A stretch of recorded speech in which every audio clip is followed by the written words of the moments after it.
আসসালামু আলাইকুম। সবাইকে জাতীয় পুষ্টি সপ্তাহ 2025-এর শুভেচ্ছা।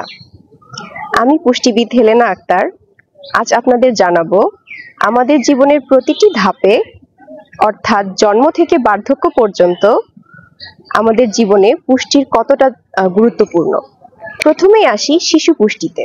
জন্মের পর প্রথমেই শিশুর শালঢুট নিশ্চিত করা এবং শিশু জন্মের পর থেকে 6 মাস পর্যন্ত শুধুমাত্র মায়ের বুকের দুধ এবং 2 বছর পর্যন্ত মায়ের বুকের দুধের পাশাপাশি ঘরে তৈরি বাড়তি খাবার একটি শিশুর জন্য কতটা জরুরি সেই বিষয়ে আমাদের আরো সচেতন হতে হবে।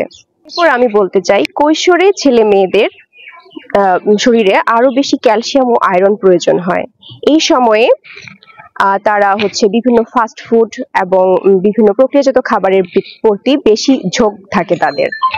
এই পর্যায়ে আমাদের উচিত তাদেরকে ঘরে তৈরি খাবার, বিভিন্ন ফলমূল, শাকসবজি, ডিম, দুধ এগুলো খেতে আরো বেশি উৎসাহিত। জীবনে আমাদের বয়স্কদের এবং প্রাপ্তবয়স্কদের পুষ্টি নিয়েও চিন্তা করতে হবে, কারণ এই বয়সটাতে আমরা হৃদরোগ, ডায়াবেটিসের ঝুঁকিতে থাকি। তাই আমাদের পর্যাপ্ত পরিমাণে পুষ্টিকর খাবার গ্রহণ করা এবং অতিরিক্ত পরিমাণে লবণ এবং চিনি পরিহার করার জন্য সবাইকে সচেতন থাকতে হবে।